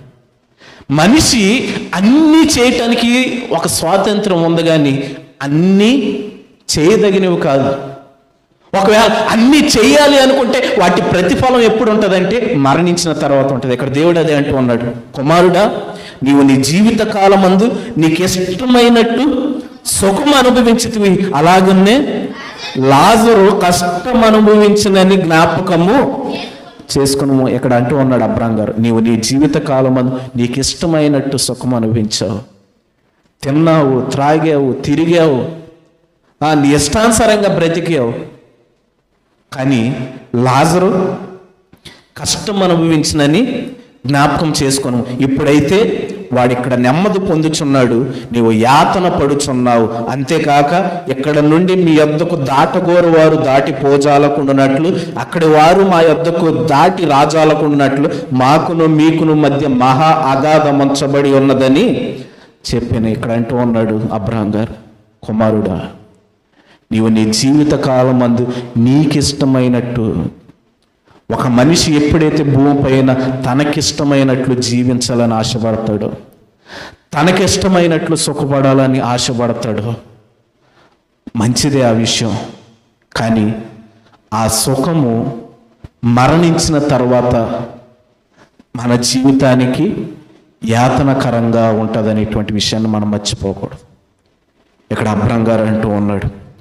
అబ్రహాం గారు అనేటువంటి మాట ఏంటంటే, నీవు నీ జీవిత కాలం అందు నీకు ఇష్టమైనట్టు సుఖం అనుభవించితే, అలాగనే లాజరు కష్టం అనుభవించినని జ్ఞాపకం చేసుకుని, ఇప్పుడైతే వాడు ఇక్కడ నెమ్మది పొందుచున్నాడు, నీవు యాతన పడుచున్నావు. మనిషి ఈ భూమిపైన ఎంత తనకిష్టమైనట్లు బ్రతకాలని చెప్పి, సుఖపడాలని చెప్పి ఆలోచన చేస్తాడో, మరణించిన తర్వాత దేవుడు దానికి రెట్టింపు ప్రతిఫలాన్ని ఇస్తాడు ఇక్కడ దేవుడు. కారణం ఏంటంటే, దేవుడు కోరేది మనకిష్టమైనటువంటి బ్రతుకు కాదు ఈ లోకంలో బ్రతకటం. దేవుడు ఈ లోకంలో ఒక మనిషిని ప్రవేశపెట్టడానికి కారణం ఏంటంటే, తనకిష్టమైనటువంటి బ్రతుకు బ్రతకాలని చెప్పి దేవుడు ఈ లోకంలో మనిషిని ప్రవేశపెట్టాడు. దేవునికి స్తోత్రం. ప్రభునందు ప్రియమైనటువంటి వారు, పరిశుద్ధ బైబిల్ గ్రంథంలో నుంచి మనం పరిశీలన చేస్తే, మరణము ఒకటి నిద్రతో పోల్చాడు. రెండవదిగా మనం పరిశీలన చేస్తే మరణం అనేటువంటిది యాత్రతో పోల్చాడు. యాకోబు గారు అంటూ ఉంటాడు ఆది కాండం 47:9 యాకోబు గారు ఫరో ఎదుట నిలవబడినప్పుడు ఫరో యాకోబుని అడుగుతూ ఉన్నాడు, పెద్దయినా నీ వయసు ఎంత అన్నాడు. సామాన్యంగా మనల్ని మాట అడిగితే మనం ఏం చెబుతామండి? సాధారణంగా నీ వయసు ఎంత అంటే, నేను 100 సంవత్సరాలు బ్రతికాను, 70 సంవత్సరాలు బ్రతికాను అంటాం, అంతే కదా. అక్కడ ఫరో కూడా అలాగే అడిగాడండి. ఫరో ఏమన్నాడంటే, యాకోబుని చూసి నీ వయసు ఎంత, నీవు ఎంతకాలం బ్రతికావు అంటే, యాకోబు నేను 130 సంవత్సరాలు బ్రతికాను అని అట్లా. యాకోబు అంటూ ఉన్నాడు, నేను యాత్ర చేసిన సంవత్సరములు 130 అని అంటూ ఉన్నాడు. అంటే ప్రతి క్రైస్తవుడికి ఉన్నటువంటి నిరీక్షణ ఏంటంటే, మరణం అనేటువంటిది ఒక నిద్ర అనేటువంటి నిరీక్షణ క్రైస్తవునికి ఉంది. రెండవది ఏంటంటే, మరణం అనేటువంటిది ఒక యాత్ర అనేటువంటి నిరీక్షణ ప్రతి క్రైస్తవుడికి ఉంది. యాకోబు ఆ నిరీక్షణ కలిగిన వాడు కాబట్టే నేను 130 సంవత్సరాలు బ్రతికాను అని అన్నట్ల, నేను 130 సంవత్సరాలు యాత్ర చేశాను అని అంటూ ఉన్నాడు. యాత్ర అని మనం దేన్ని అంటాం? యాత్రలో మనం చూస్తూ ఉంటాం అండి, చాలా రకాలు ఉన్నాయి. స్వదేశీ యాత్ర, విదేశీ యాత్ర. స్వదేశీ యాత్ర అంటే మన దేశంలో చేసేటువంటి యాత్రని స్వదేశీ యాత్ర అంట. విదేశీ యాత్ర అంటే మన దేశాన్ని దాటి ఇతర దేశాలకు వెళ్ళేటువంటి దాన్ని విదేశీ యాత్ర అంటాం. అలాగే చంద్రమండలానికి వెళ్ళి చేసేటువంటి యాత్ర, మనం చేసేటువంటి సముద్రపు యాత్ర, ఇవన్నీ యాత్రలే, ఇవన్నీ కూడా యాత్రలే. కానీ ఒక విషయాన్ని మనం గమనించాలి, యాత్ర చేసినటువంటి వ్యక్తి మరలా తిరిగి తన స్వదేశానికి, స్వస్థలానికి ఖచ్చితంగా చేరుకోవాలి. అంటే మనం ఏ స్థలానికైతే యాత్రకి వెళ్ళామో అది మన సొంత స్థలం కాదు, మనం ఉండేటువంటి ప్లేస్ కాదు అది. ఇక్కడ యాకోబు గారు ఏమంటూ ఉన్నాడు, నేను యాత్ర చేసిన సంవత్సరం 130 అంటున్నాడంటే, మరి యాకోబు గారు ఈ భూమి పైన ఎన్నో సంపాదించుకున్నాడు కదా, కుమారులను, కుమార్తెలను, ఆస్తిపాస్తులను, ఇళ్ళను. మరి యాకోబు ఏంటి యాత్ర అంటున్నాడు అనేటువంటిది మనం ఆలోచన చేస్తే, పరిశుద్ధ బైబిల్ గ్రంథంలో వచ్చి హెబ్రీలకు రాసిన పత్రిక 11వ అధ్యాయం 13వ వచనం, హెబ్రీలకు రాసిన పత్రిక 11వ అధ్యాయం 13వ వచనాన్ని చదువుకుందాం. హెబ్రీలకు రాసిన పత్రిక 11వ అధ్యాయం 13వ వచనం. వీరందరూ ఆ వాగ్దాన ఫలముల అనుభవింపకపోయినను దూరము నుండి చూచి వందనము చేసి తాము భూమి మీద పరదేశులము యాత్రికులమై ఉన్నామని ఏమంటూ ఉన్నారండి. ఇప్పుడు మనం చదువుకున్నటువంటి భక్తులందరూ, యాకోబు కానీ, అబ్రహాం కానీ, ఇలాగా ఆది కాండం నుంచి భక్తులందరూ కూడా వారి జీవితంలో జీవించినటువంటి జీవిత విధానాన్ని అంతా కూడా వారు ఒక యాత్రగాను, ఆ యాత్రలో వారు పరదేశులుగానే భావించుకున్నారంట. కానీ ఇది నా సొంత దేశం, ఇది నా సొంత ఇల్లు, నా సొంత ఊరు, నా సొంత భూమి అని ఏ రోజు అనుకోలేదంట. ఏంటంట? ఏంటి యాత్రగా అనుకోవటం ఏంటి అనేటువంటి విషయం మనకు అర్థం కావాలంటే పేతురు రాసిన మొదటి పత్రిక 2వ అధ్యాయం 11వ వచనంలోని ఒక స్పష్టమైనటువంటి క్లారిటీ ఇచ్చారు భక్తులు. దేనికి? ప్రియులారా, మీరు పరదేశులను యాత్రికులనై ఉన్నారు గనక ఆత్మకు విరోధంగా పోరాడు శరీరాశలను మనం ఏంటంట? పరదేశులము, యాత్రికులు. మనది ఏ దేశం అంటే మనం ఏం చెబుతాం? సమాధానం భారతదేశం అంటాం. కానీ వాక్యం అంటూ ఉంది ఇది నీ దేశం కాదు అంటుంది, ఇది నీకు పరదేశం అంటూ ఉంది. ఈ భూమి మీద నివసించేటువంటి ప్రతి వ్యక్తి కూడా పలానా పలానా దేశానికి చెందినవాడని చెప్పి ఒక పేరు చెప్పుకుంటారు. కానీ అసలు మనకు సంబంధించినటువంటి దేశాలు ఇవి కాదు. మనము స్వాస్థ్యముగా పొందుకోపోయేటువంటి దేశాలు మరణించిన తర్వాత. అసలు మన దేశం అని చెప్పుకోవటానికి మనకి ఏదైనా ఉండాలి అంటే అది శాశ్వతం మనతో ఉండేటువంటిది అయి ఉంటేనే దాన్ని మన దేశం అని చెప్పుకోవాలి. కానీ భారతదేశంలో నీవు శాశ్వతంగా ఉంటావా? అమెరికాలో నీవు శాశ్వతంగా ఉంటావు అంటే ఏ వ్యక్తి ఉండడు. మరి శాశ్వతంగా ఒక వ్యక్తి ఎక్కడ ఉంటాడంటే మరణించిన తర్వాత 2 స్థలాలు ఉంటాయి. మరణించిన తర్వాత ప్రతి వ్యక్తి కళ్ళు తెరిచేటువంటి స్థలాలు 2 ఉంటాయి. అక్కడ అబ్రాహాము రొమ్మున ఆనుకుని ఉన్నటువంటి లాజరు ఎలాగైతే కళ్ళు తెరిచాడో, అక్కడ మరణించినటువంటి ధనవంతుడు ఎలాగైతే కళ్ళు తెరిచాడో పాతాళమందు, ఈరోజు మనమందరము కూడా మరణించిన తర్వాత, ఈ భారతదేశంలో మరణించిన తర్వాత, అమెరికాలో మరణించిన తర్వాత అందరూ కళ్ళు తెరిచేటువంటి స్థలాలు ఆ 2. అవే మనిషి యొక్క సొంత దేశాలు, సొంత స్థలాలు. ఆ ధనవంతుడు ఏ దేశంలో మరణించాడో తెలియదు, కానీ కళ్ళు తెరిచినటువంటి స్థలం పాతాళం. అక్కడ లాజరు మరణించినటువంటి దేశం ఏదో తెలియదు, కానీ అక్కడ కళ్ళు తెరిచినటువంటి స్థలం అబ్రహాము రొమ్ము అని రాయబడి ఉంది. అయితే ప్రభునందు ప్రియమైనటువంటి వారులారా, ఈరోజు మనము కూడా ఈ భూమి పైన పరదేశులు. ఎందుకంటే చంద్రమండలానికి వెళ్ళినటువంటి వ్యక్తి ఖచ్చితంగా తిరిగి మరల తనది ఏ దేశం అయితే ఆ దేశానికి చేరుకోవాలి. సముద్ర ప్రయాణాన్ని, సముద్ర యాత్రకు వెళ్ళినటువంటి వ్యక్తి ఖచ్చితంగా తిరిగి మరలా 3 నెలలున్నా 4 నెలలున్నా, కొన్ని సందర్భాల్లో అటు సైడ్ ఇటు సైడ్ వెళ్ళి వేట చేస్తాం. మనం ఎన్ని నెలలున్నా తిరిగి మరలా మన ఊరికి రావాలి. వచ్చినప్పుడే యాత్ర ముగింపు. యాత్ర ముగింపు ఎప్పుడంటే వెళ్ళిన వ్యక్తి మరలా తిరిగి రావటం. అలాగే మనము కూడా దేవుని దగ్గర నుంచి ఈ లోకంలోనికి పంపబడ్డాం. మనం దేవుని దగ్గర నుంచి ఈ లోకంలోనికి పంపబడ్డటువంటి వారు మరలా మనం వచ్చిన చోటికి తిరిగి వెళ్ళవలసినటువంటి వారు. అందుకే మనం యాత్రికులమై ఉన్నాం. మనం ఈ భూమికి సంబంధించినటువంటి వారు కాదు, మనం ఈ దేశానికి సంబంధించినటువంటి వారు కాదు. మనం అనుకుంటాం ఎక్కడే పుట్టాను, ఎక్కడే పెరిగాం అనుకుంటాం. కానీ మనం వచ్చిన స్థలం వేరే ఉంది. ఆ వచ్చిన స్థలానికి తిరిగి వెళ్ళవలసినటువంటి బాధ్యత ప్రతి వ్యక్తిలో ఉంది. అందుకే దావీదు తన కుమారుడు అంటూ ఉంటాడు, కుమారుడు నేను లోకులందరూ వెళ్ళవలసినటువంటి మార్గమున వెళ్ళుచున్నాను అంటాడు. కానీ మనం ఎన్ని దేశాల్లో ఉన్నా మనమందరూ వెళ్ళవలసినటువంటి మార్గాలు 2 ఉన్నాయండి.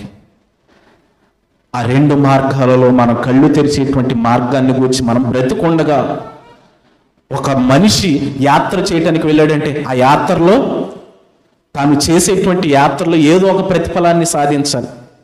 దేవుడు కూడా ఈ భూమిపైకి మనల్ని యాత్రికులుగా ఎందుకు ప్రవేశపెట్టాడంటే దేవునికి ఇష్టమైనటువంటి జీవితాన్ని జీవించి మరలా ఆయన దగ్గరికి వెళ్ళటానికి ఈ లోకంలో మనల్ని యాత్రికులుగా ప్రవేశపెట్టాడు తప్ప మనకిష్టమైనటువంటి జీవితాన్ని జీవించడానికి కాదు.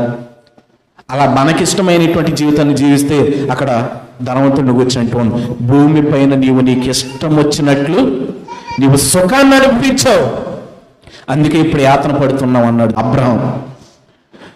నీవు భూమిపైన నీకు ఇష్టం వచ్చినట్లు సుఖం అనిపించవు కాబట్టి నీవు ఇప్పుడు యాతన పడుచున్నావు. ఈ లాజరు ఇబ్బంది పడ్డాడనేటువంటి విషయాన్ని నీవు మర్చిపోకు, ఇక్కడ సుఖపడుతున్నాడు అన్నాడు. దేవుని విషయాల్లో మనం భక్తి చేయటానికి ఇబ్బంది పడవచ్చు ఈ లోకానుసారంగా. దేవునికి నచ్చినట్లు బ్రతకటానికి ఎంతో కష్టం అనిపించవచ్చు ఈ లోకానుసారంగా. దేవునికి నచ్చే విధంగా జీవించాలి అంటే అది ఎంతో కష్టతరమైనటువంటి పరిస్థితి కావచ్చు ఈ లోకపరంగా. కానీ అది భూమిపైన ఉన్నంత వరకేనండి ఆ కష్టం. మరణించిన తర్వాత దానిని మించినటువంటి ఆనందము, సుఖం ఉంటుంది. దేవునికి స్తోత్రం. అయితే ప్రభునందు ప్రియమైనటువంటి వారు, మనిషి బ్రతికుండగా తెలుసుకోలేకపోతే ఈ విషయాన్ని అక్కడ అంటూ ఉన్నాడు అబ్రాం అంటూ ఉన్నాడు. చూడండి 27 వచనం నుంచి చదువుకున్నాం. అప్పుడు అతడు, తండ్రి, అలాగైతే నాకు 5 సహోదరులు ఉన్నారు. వారును ఈ వేదనకరమైన స్థలమునకు రాకుండా వారికి సాక్ష్యం ఇచ్చుటకై నా తండ్రి ఇంటికి వారిని పంపవలనని నిన్ను వేడుకొనుచున్నాను. అందుకు అబ్రాం, వారి యొద్ద మోషేయు ప్రవక్తలు ఉన్నారు, వారి మాటలు వినవలనని అతనితో చెప్పగా, ధనవంతుడు అబ్రాంతో అంటున్నాడు, అయ్యా, నా జీవితకాలంలో నేను తెలుసుకోలేకపోయాను చనిపోయిన తర్వాత ఇలా మరణం ఉంటుందని, చనిపోయిన తర్వాత ఇలాంటి జీవితం ఉంటుందని నేను నా జీవితకాలంలో తెలుసుకోలేకపోయాను. ఇప్పుడు తెలుసుకున్నాను. నా తమ్ముళ్ళకు కూడా ఈ విషయం తెలియాలి. నేను ఎలాగైతే నాకు ఇష్టం వచ్చినట్లు లోకంలో బ్రతికానో, నా తమ్ముళ్ళు కూడా ఈ విషయం ఎరగక, తెలియక వారికి ఇష్టం వచ్చినట్లు వారు కూడా బ్రతుకుతూ ఉన్నారు. కాబట్టి మృతుల్లో నుంచి ఎవరినైనా నా తమ్ముళ్ళ దగ్గరికి పంపించాయా? 5 తమ్ముళ్ళు ఉన్నారు నాకు. చనిపోయిన తర్వాత ఇలాంటి పరిస్థితి ఉంటుందని వారికి తెలిస్తే వారికి నాలాగా ఇష్టం వచ్చినట్లు బ్రతకకుండా వారు నీకు ఇష్టం వచ్చినట్లు బ్రతుకుతారు. కాబట్టి వారు ఇక్కడికి రాకుండా తప్పించుకుంటారంటే అబ్రాం ఏమన్నాడంటే, వారికి ఈ విషయాలన్నీ చెప్పడానికి చనిపోయినోడు వెళ్ళి చెప్పాల్సిన పని లేదు, బ్రతుకున్నోళ్ళే ఉన్నారు. ఎవరంటున్నాడు? చనిపోయినోడు వెళ్ళి చెబితే ఏమంటారండి? ఇప్పుడు చనిపోయిన తర్వాత ఎలాంటి వేతనకరమైనటువంటి పరిస్థితి ఉంటుందని చనిపోయిన వాళ్ళు ఎవరన్నా మన దగ్గరికి వచ్చి, మీ తాతో, మీ నాయనమ్మో, మీ ముత్తాతో ఎవరో ఒకళ్ళు మీ దగ్గరికి వచ్చి నిలబడితే మీరు ఏం చేస్తారు? మాట్లాడే అవకాశం ఇస్తారు కనీసం? అబ్బా, మా అమ్మమ్మ, మా నానమ్మ చనిపోయి ఎంత చక్కగా బతికొచ్చిందని చెప్పి వాటేసుకుంటామండి. చూడగానే పరుగులు తీస్తాం, అవునా కదా?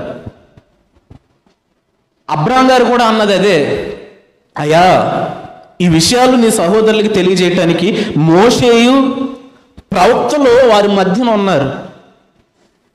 ఈ విషయాన్ని వారు నీ సహోదరులకు తెలియజేస్తారు. వారి మాట కూడా వినకపోతే నీ సహోదరులు చనిపోయినోడు వెళ్ళి చెప్పినా కూడా వాళ్ళ మాట నమ్మరు అన్నాడు అబ్రాం గారు. దేవునికి స్తోత్రం. అంటే మరణం తర్వాత జీవితాన్ని గూర్చి చెప్పేటువంటి వారు ఎవరు? దేవుని సేవకులైనటువంటి వారు.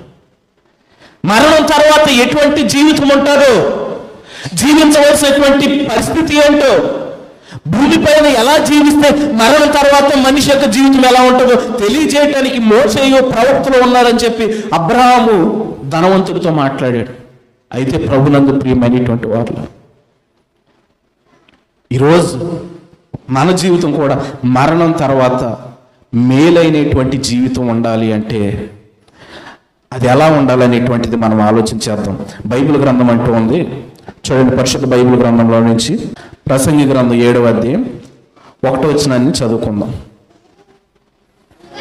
సుగంధ తైలము కంటే మంచి పేరు మేలు, ఒకని జన్మదినము కంటే మరణ దినమే మేలు అని అంటూ ఉంది.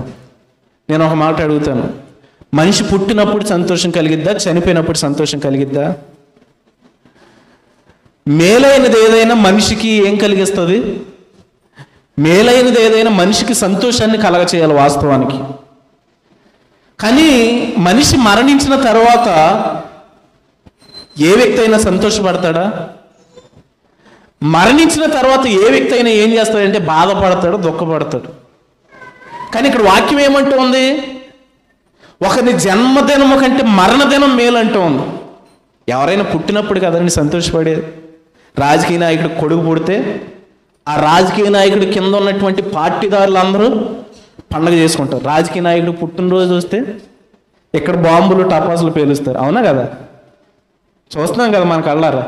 అంటే అదంతా ఏంటి? బ్రతికున్న వారి నిమిత్తం సంతోషం. చనిపోతే అలా పేలుస్తారు టపాసులు, ఆ ఒక్కరోజే పేలుస్తారు. చనిపోతే గుర్తు తెచ్చుకొని ఏడుస్తూ ఉంటారు.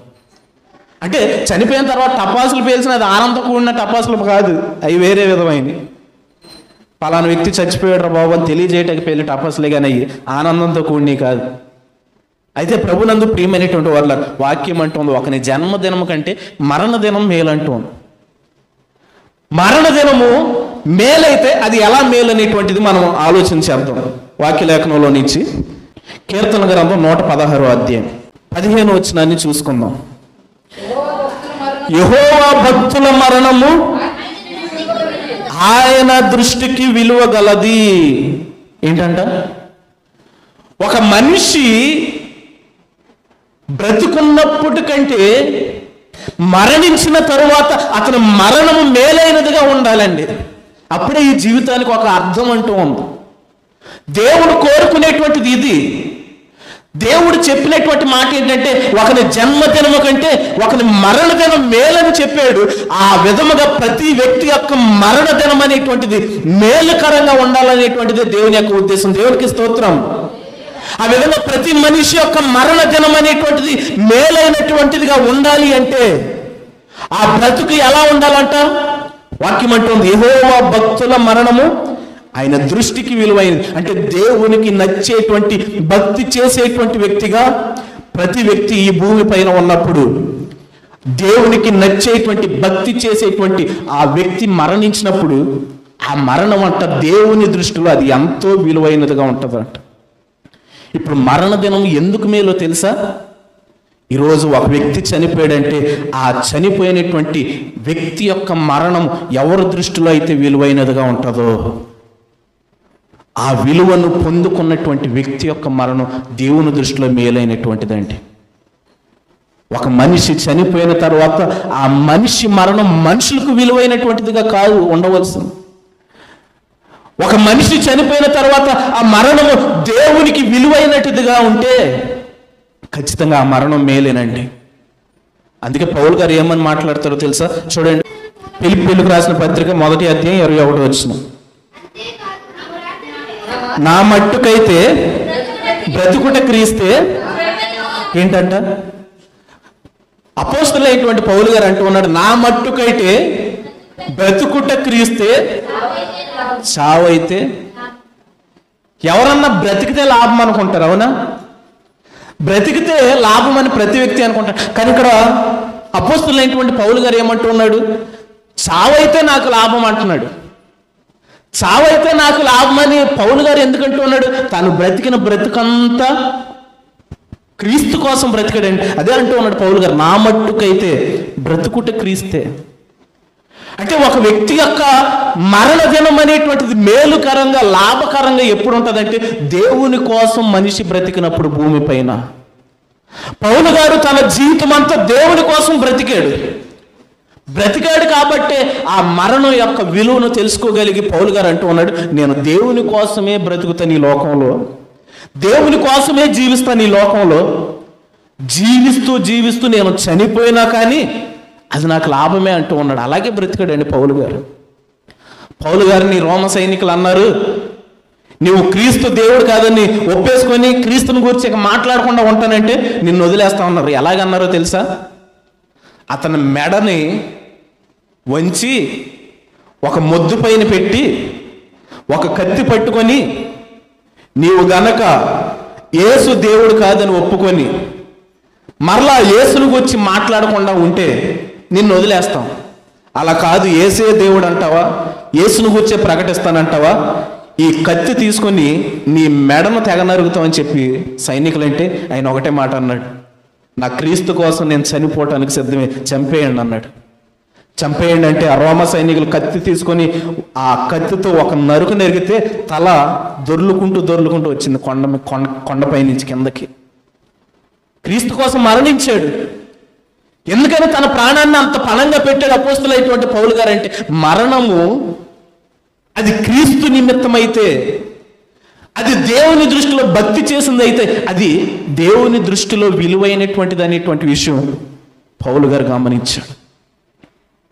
పౌలు గారు అంటూ ఉన్నాడు, నా మట్టుకైతే బ్రతుకుట క్రీస్తే, చావైతే లాభం అని ఎందుకంటూ ఉన్నాడంటే ఆ చావు దేవుని దృష్టిలో విలువైనటువంటిది కాబట్టి ఖచ్చితంగా పౌలు గారికి అది లాభాన్ని కలిగించేటువంటి విషయమే. ఎలా బ్రతికాడు చూద్దాం. గలతీయులకు రాసిన పత్రిక 2వ అధ్యాయం 20వ వచనం. గలతీయులకు రాసిన పత్రిక 2వ అధ్యాయం 20వ వచనం.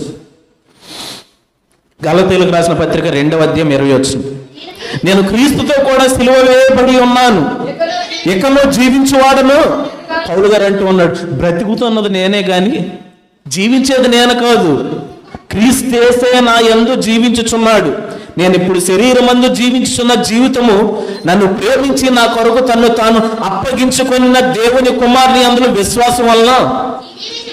ఇప్పుడు మనం ఎవరి గురించి జీవించాలండి? దేవుడు ఎందుకు జీవించడానికి లోకంలోనికి మనల్ని పంపించాడు? దేవుని కోసం మనం జీవించడానికి దేవుడు మనల్ని పంపించాడు. కానీ అక్కడ ధనవంతుడు ఎలా జీవించాడు? తనకిష్టమైనట్లు జీవించాడు, తనకిష్టమైనట్లు సుఖాన్ని అనుభవించాడు. దేవుడు కోరుకునేది మనకిష్టమైన జీవితాన్ని కాదు, ఈ లోకంలో జీవించడం కోరుకునేది. దేవుని కోసము జీవించే జీవితాన్ని దేవుడు కోరుకుంటున్నాడు, దేవుని కోసము ఉండేటువంటి జీవితాన్ని కోరుకుంటున్నాడు. ప్రకటన గ్రంథము 14వ అధ్యాయం 20 వచనం, ప్రకటన గ్రంథం 14వ అధ్యాయం 13 వచనం. ప్రకటన గ్రంథం 14వ అధ్యాయం 13 వచనం, అంతటా ఎప్పటి నుండి ప్రభువునందు మృతులు ధన్యులని వ్రాయమని పరలోకము నుండి ఒక స్వరము చెప్పగా వింటిని. దేవునికి స్తోత్రం. ఎవరు ధన్యులు అంటండి? ప్రభువునందు ఎవరైతే మృతి పొందుతారో ఆ ప్రభువునందు మృతులు ధన్యులని వాక్యం అంటూ ఉంది. కారణం ఏంటంటే ప్రభువునందు మృతులు, ఆ మరణము దేవుని దృష్టిలో విలువైనటువంటిది కాబట్టి ఈ మృతులందరూ లాజరు ఉండేటువంటి ఆ స్థలానికి వెళ్తారండి. ఎవరైతే భక్తి చేసి మరణిస్తారో ఆ భక్తి చేసి మరణించేటువంటి వారి యొక్క మరణము దేవుని దృష్టిలో విలువైనది కాబట్టి దేవుని దృష్టిలో విలువైనటువంటి మరణాలన్నీ కూడా ఆ స్థలం అందు ఉంచుతాయి. మన మరణం దేవుని దృష్టిలో విలువైనటువంటిదిగా ఉండాలి. మన మరణం ప్రభువునందు మృతి నొందేటువంటిదిగా ఉండాలి. చాలామంది మరణించిన తర్వాత బ్యానర్ పైన వేస్తారు, ఏమని? పలానా వ్యక్తి ప్రభువునందు నిద్రించినాడు. ఏది తాగి సచ్చినోడు కూడా అదే బ్యానరు. ఎవరికి? ఆ రోజు వరకు, ఆ క్షణం వరకు కూడా తాగి సచ్చినోడిని పలానా వ్యక్తి ప్రభువునందు మృతులైనారు. ఏది? బ్యాన్ తీసేసాతోనా? అది కాదండి. ప్రభువునందు మృతులు అవటం అంటే అది కాదు. ఇక్కడ పౌలు గారు అంటూ ఉన్నాడు, జీవించుచున్నది నేను కాదు, క్రీస్తేసే నా యందు జీవించుచున్నాడు అని అంటూ ఉన్నాడు. అదండి ప్రభువునందు మృతిని ఉన్నట్టు అంటే. సామెతల గ్రంథం 15వ అధ్యాయం 24 వచనం, క్రిందనున్న పాతాళమును తప్పించుకున్న వల్లని బుద్ధిమంతుడు పరమునకు పోవు జీవ మార్గమును నడుచుకొంచున్నాడు. ఎప్పుడు? క్రిందనున్న పాతాళాన్ని తప్పించుకోవాలని బుద్ధిమంతుడు అంటే పరమునకు పోయే మార్గాన్ని వెతుకుతున్నాడు అండి. ఎప్పుడు వెతుకుతున్నాడండి? చనిపోయిన తర్వాత వెతికే ఛాన్స్ ఉండదండి. చనిపోయిన తర్వాత వెతకాలని చెప్పి ధనవంతుడు కూడా అనుకున్నాడు, వెతకగలిగాడా? లేదండి. ఒక యాత్రికుడు ఎక్కడికన్నా వెళ్ళిన తర్వాత కొన్ని వెతుకుతాడు. మనం సముద్రపు యాత్రకు వెళ్ళిన తర్వాత అక్కడ చేపలు వెతుకుతాం. చంద్రమండలానికి వెళ్ళేటువంటి యాత్రికుడు అక్కడ కొన్ని వెతుకుతాడు. మనం కూడా ఈ లోకంలోనికి యాత్రికులుగా వచ్చి మనం వెతకవలసింది ఏంటంటే పరమునకు పోయేటువంటి మార్గాన్ని మనం వెతకాలి. పరమునకు పోయేటువంటి మార్గాన్ని వెతకాలి అంటే వాక్యం అంటూ ఉంది, బుద్ధి ఉండాలంట. ఏముండాలా? బుద్ధి ఉంటే పరమునకు పోయేటువంటి మార్గాన్ని ఎదుగుతామంట. వాక్యం అంటుంది సామెతల గ్రంథం 15వ అధ్యాయం 24 వచనంలో, క్రిందనున్న పాతాళమును తప్పించుకొనవలనని బుద్ధిమంతుడు పరమునకు పోవు మార్గమును నడుచుకున్నాడు. ఆ బుద్ధి అనేటువంటిది మనకుంటే మనం నడుచుకునేటువంటి మార్గం ఈ లోకంలో ఎలా ఉంటుందంట? పరమునకు పోయేటువంటి విధంగా ఉంటుందంట మార్గం. ఆ విధమైనటువంటి జీవితాన్ని జీవించినప్పుడు మన మరణం ఖచ్చితంగా దేవుని దృష్టిలో విలువ కలిగిందే. మన మరణం ఖచ్చితంగా మన జన్మదినము కంటే మన మరణదినం ఖచ్చితంగా మేలైందే ఆ విధంగా జీవించినప్పుడు. ఆ విధంగా కాకుండా మరొక విధంగా మరణించామనుకో మేలు కాదు కదా, చాలా భయంకరంగా ఉంటుంది ఆ మరణదినం. ఎలా ఉంటుందంటే, ఇక్కడ కళ్ళు మూసి పాతాళంలో కళ్ళు తెరుస్తాం. కళ్ళు తెరిస్తే ఇంకా అక్కడ ఏముండదు, ఇక్కడ చక్కగా కింద కూర్చున్నాం, చల్లగా ఉంది వాతావరణం, కానీ అక్కడ చల్లగా ఉండదు, కింద మంట ఉంటుంది. ఏముంటుంది? మన కింద నాబండ ఉంది, అక్కడ మన కింద మంట ఉంటుంది. అది ఊరికే ఉండేవదు, ఊరికే కూర్చొనేవదు, కాలుస్తూ ఉంటే కేకలు వేస్తూ ఉంటాం, అరుస్తూ ఉంటాం. ఎంత అరిచినా కానీ నీ బాధ పట్టించుకునేవాడు ఎవడు ఉండు అక్కడ. అందుకే షడ్రకు మెషకు అబేద్నెగోలు అంటాడు, మేము సేవించుచున్న దేవుడు మండుచున్న ఈ వేడిమి గల అగ్నిగుండము నుంచి రక్షించి తప్పించుటకు సమర్థుడు. నిన్న అగ్నిగుండం నుంచి తప్పించాలి అంటే అది కేవలం దేవుని వల్లే తప్ప మరి ఎవరిని వలన సాధ్యము కాదు. దేవునికి స్తోత్రం.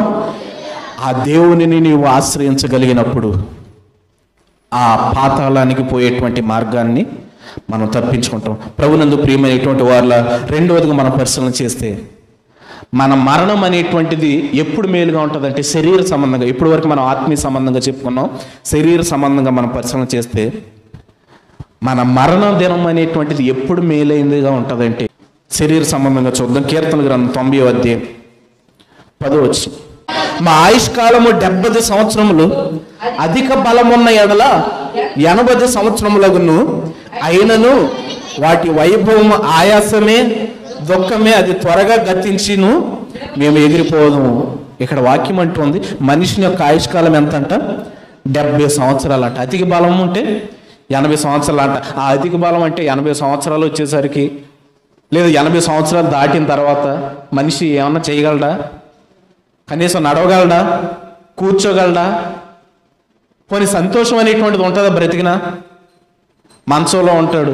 చాకరీ చేసేవాడు కూడా తిడతమే, చాకరీ చేసేవాడు కూడా ఆ మాట ఈ మాట అంటూ. ఏంటంటే చాలామంది ఎక్కువ కాలం బ్రతకాలని ఆశపడతారు. కానీ వాక్యం అంటూ ఉంది దేవుడు ఇచ్చినటువంటి ఆయుష్లో మనిషి మరణిస్తే అది ఖచ్చితంగా ఆ మనిషికి అది మేలైనటువంటి మరణమేనండి. దేవునికి స్తోత్రం. దేవుడు ఇచ్చినటువంటి ఆయుష్ దాటి బ్రతకాలని మనం అనుకుంటే ఆ మరణం ఏంటంట? ఆ జీవితం ఏంటంట? దుఃఖము, ఆయాసం. ఎవరికి దుఃఖం? బ్రతికినోడికి దుఃఖమే. ఆ బ్రతికేవాడికి, సేవలు చేసేటువంటి వాడికి దుఃఖం. ఎన్ని తిట్టులు తిట్టుకుంటూ సేవ చేస్తాడో తెలియదు. వాడు తిట్టుకుంటూ సేవలు చేస్తే సేవ చేయించుకునేవాడు కూడా ఎంత మనసు ఇరిగిపోతుందో తెలియదు. వాక్యలేఖనాన్ని మనం పరిశీలన చేస్తే ప్రసంగి గ్రంథం 11వ అధ్యాయం 8వ వచనం. ఒకడు చాలా సంవత్సరంలో బ్రతికిన ఎడల చీకటి గల దినములు అనేకములు వచ్చినని ఎరిగియుండి తాను బ్రతుకు దినములన్నీ సంతోషముగా ఉండవలెను, రాబోయేదంతయు వ్యర్థము. మనం సంతోషంగా ఉండేటువంటి వయసు అంతా ఇదేనండి. ఇంకా ఉండే కొద్దీ రాబోయే వయసు అంతా ఏంటంటే చాలా సంవత్సరాలు బ్రతికిన తర్వాత చీకటి దినాలు వస్తాయంట. కళ్ళు కనబడతాయా? వయసు పెరిగిన తర్వాత కళ్ళు కనబడు. పేరుకే బ్రతికుంటాం కానీ మన చుట్టూ ఎవరు ఉన్నారో తెలియదు, ఎవరు వస్తూ ఉన్నారో తెలియదు, ఎవరు పోతూ ఉన్నారో తెలియదు, ఎవరు తిట్టుకుంటూ ఉన్నారో తెలియదు, ఏం చూడలేం, ఎటు వెళ్ళలేం, ఏమి చేయలేనటువంటి పరిస్థితి. కాబట్టి వాక్యం అంటూ చాలా సంవత్సరాలు మనం బ్రతికుండాలనుకోవటం కూడా అది మన జీవితంలో మేలు కలిగించేటువంటి మరణం కాదు. ఎంతో ఏడుస్తూ ఎంతో దుఃఖపడుతూ మరణిస్తాం మనం. కానీ వాక్యం అంటూ ఉంది దేవుడిచ్చినటువంటి ఆయుష్కాలాన్ని ముగించుకొని మనం మరణిస్తే అది మనకు ఖచ్చితంగా మేలునండి. సమూయేలు 2వ గ్రంథం 19వ అధ్యాయం 35 వచనాన్ని చదువుకుందాం, ముగించుకుందాం. నేటికి నాకు 80 ఏండ్లాయను, సుఖ దుఃఖములకున్న భేదమును నేను గుర్తింపగలనా? అన్నపానముల రుచి నీ దాసుడనైనా నేను తెలుసుకొనగలనా? చూడండి, మనిషి యొక్క ఆయుష్ పెరిగే కొద్దీ మనిషి యొక్క పరిస్థితి ఎలా మారిపోతుంది. వాక్యం ఏమంటుంది? మనిషి యొక్క ఆయుష్ కాలము 70 సంవత్సరాలు, అధిక బలం ఉన్న ఎడల 80 సంవత్సరాలు. 80 సంవత్సరాల తర్వాత మనిషి యొక్క పరిస్థితి ఎలా ఉంటుందో మనకి ఇక్కడ స్పష్టంగా రాయబడి ఉంది. ఎలా ఉంటుందంట? నేటికి నాకు 80 సంవత్సరాలు, సుఖ దుఃఖాలకున్న భేదం. 80 సంవత్సరాలు వచ్చిన తర్వాత సుఖానికి దుఃఖానికి పెద్ద తేడా ఉండదంట. అంటే ఆ టైంలో సుఖపడాలని చూసినా కానీ సుఖపడేటువంటి పరిస్థితులు ఉండవంట. ఆ టైంలో నీకు ఏట మాసం తెచ్చేటి నవ్వటానికి పొళ్ళు ఉంటాయా? 80 సంవత్సరాల తర్వాత మంచంలో ఉన్న ముసలోడు కూడా ఏట మాసం తినాలని ఉంటుంది. మొన్న మా అమ్మమ్మ అంటుంది, ఎందుకమ్మమ్మ నీకు ఎలాంటి హెవీ ఫుడ్లు అరగవు అంటే, నాకు అన్నీ అరిగిపోతాయి బాబు, బిర్యానీ కూడా అరిగిపోద్దంట మా అమ్మమ్మ అంటుంది. అంటే పాపం వారి ఆశ అలా ఉంటుంది. కానీ తెచ్చిపెట్టిన తర్వాత ఏమని తినగలరా? తినలేరు. పళ్ళు ఉండవు ముందు నవ్వటానికి. పాపం ఏదో ఏట మాసం తెద్దాం తినాలనుకుంటున్నారు కదా, లేదా జాయింట్ని తెద్దాం అనుకుంటారు, పేగటానికి పళ్ళు ఉంటాయా? ఉండవు. ఇక్కడ భక్తుడు అదే అంటున్నాడు, నేటికి నాకు 80 ఏండ్లయ్యాను, సుఖ దుఃఖములకున్న భేదమును నేను గుర్తించగలనా? రెండోది, అన్నపానముల రుచి కూడా తెలియదు అంటండి. ఆ నాలుక పైన ఉన్నటువంటి టేస్ట్ ఏమంటారు వాటిని? టేస్ట్ బడ్సా? అవన్నీ చచ్చిపోతాయంట. అంటే రుచి తెలియజేసేటువంటి ఆ కణాలన్నీ చచ్చిపోతాయి నాలుక పైన. అవి చచ్చిపోయిన తర్వాత మనం ఏది తిన్నా ఒకలాగే ఉంటుంది, చేప తిన్నా ఒకలాగే ఉంటుంది, ఏటమాసం తిన్నా ఒకలాగే ఉంటుంది, నీళ్లు పోసుకొని తిన్నా ఒకలాగే ఉంటుంది, దేనికి తేడా తెలియదు. తర్వాత అన్నపానముల రుచిని దాసుడు నేను తెలుసుకొనగలనా, గాయకురాండ్రి యొక్క స్వరము అంటే వినికిడి శక్తి కూడా పోతుంది. ఏదయ్యాక దేవుడు ఇచ్చినటువంటి ఆయుష్ దాటిన తర్వాత చెవులు కూడా పనిచేయవు.